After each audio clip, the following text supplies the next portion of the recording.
Hey everyone, today we are in Wichita Falls, Texas at the Riverside Cemetery.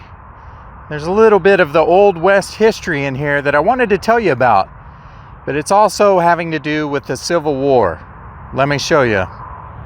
This shot here is just so you can get a reference of where we're at in the cemetery.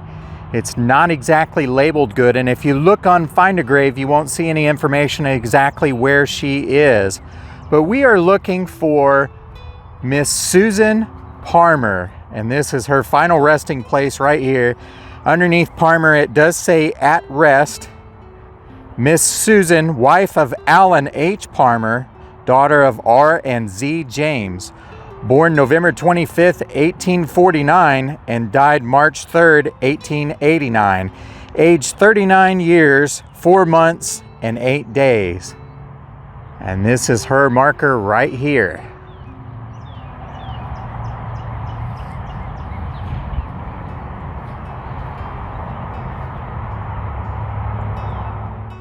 Susan James Parmer was born on November 25, 1849 in Kearney, Missouri.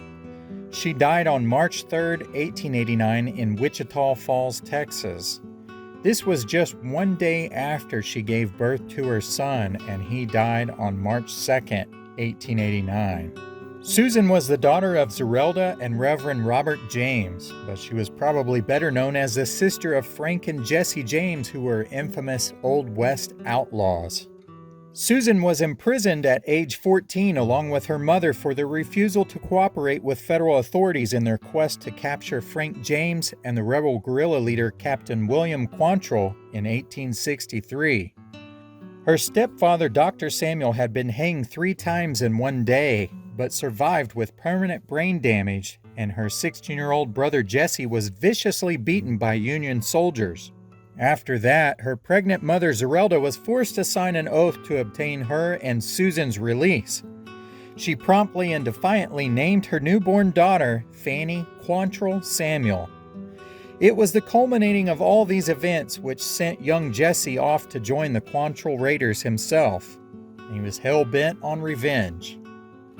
Susan married Alan H. Parmer in 1870 in Clay County, Missouri, before they moved to Archer City, Texas.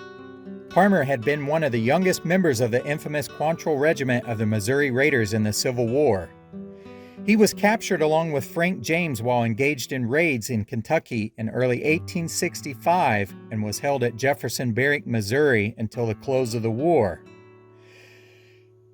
He was alleged to have been a participant in the robbery of the Clay County Savings Association in Liberty, Missouri, the first bank job by the James Younger Gang in 1866.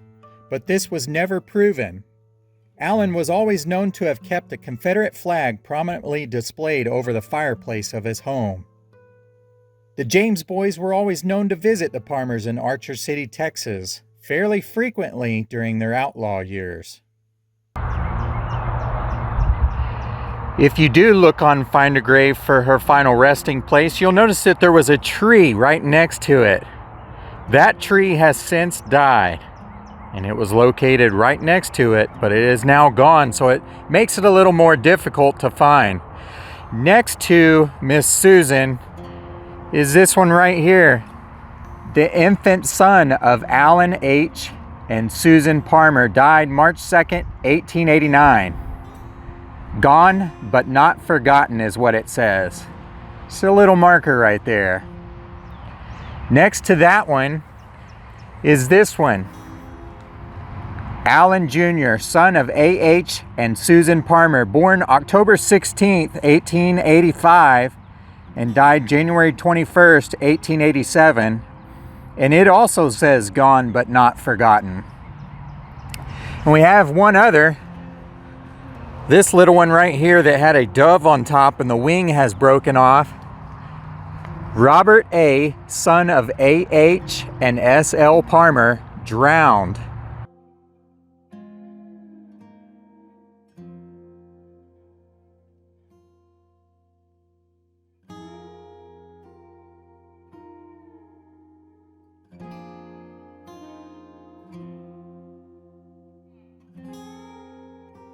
July 9th, 1883, aged 10 years, 7 months, and 21 days. Pretty interesting, these 3 children right here didn't make it very long at all. Then we have Tot, daughter of A.H. Susan Parmer, born December 25th, 1886, and died October 6, 1892. Can you imagine that? Losing 4 children like they did. But on the other side is Alan H. Parmer. And you can see it says, there's a big old marker back behind where it says CSA, Confederate States Army. May 6th, 1848 to October 27th, 1927. He certainly lived the longest out of the 5 that are buried here next to him. Alan Parmer was born to Isaac and Barbara Palmer in Independence, Missouri on May 6, 1848. Yes, you heard me correctly. The parents' last name was Palmer and not Parmer. Somewhere along the lines, Alan decided to change his last name. Most likely it could have been to disassociate himself from the James gang as well as the Quantrill Raiders. Alan just had a common school education at age 15 when he decided to join the Confederate guerrilla force organized by William Quantrill. He remained with the band throughout the Civil War and gave himself up to federal authorities on July 26, 1865 in Kentucky. He was wounded 5 times during the war, and after the war, Parmer attended Bryant and Stratton's Business College in St. Louis, Missouri from 1867 to 1868. On November 24, 1870, he married Susan James, the sister of the infamous outlaws Frank and Jesse James.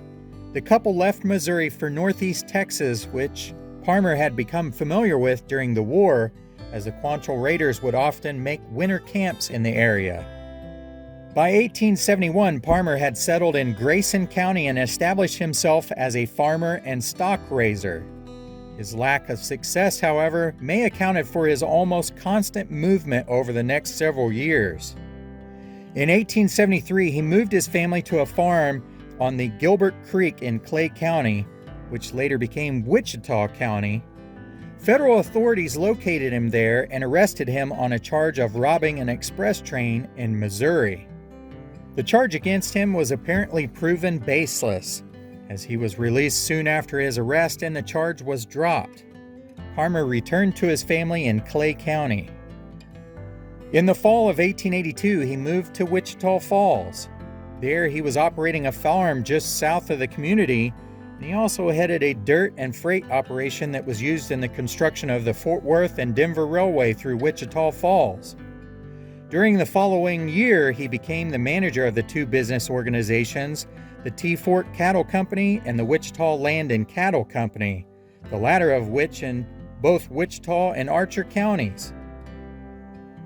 Alan's first wife, Susan, died during childbirth in 1889. Soon, Parmer married Sarah Catherine Ogden of Lafayette County, Missouri on December 27, 1892. He apparently remained in the Wichita Falls area, farming his land there as well as property he owned in Archer County until the early 20th century. In 1905, he left Wichita County and entered into the railroad construction business in Oklahoma, Missouri, Kansas, Arkansas, and Mississippi. After his retirement in 1920, he and his wife moved to Alpine, Texas. While on a visit to Wichita Falls, Texas, he was stricken by a heart attack and died on October 25, 1927. Now, his marker does say October 27th, so the date is a little bit in question. However, his death certificate says October 25th. So somewhere there's an error, and it's believed that he was actually buried on October 27th. So that's going to do it for today's adventure. I hope you all enjoyed it and learned a little bit of something. Thanks for watching, and we'll see you guys next time.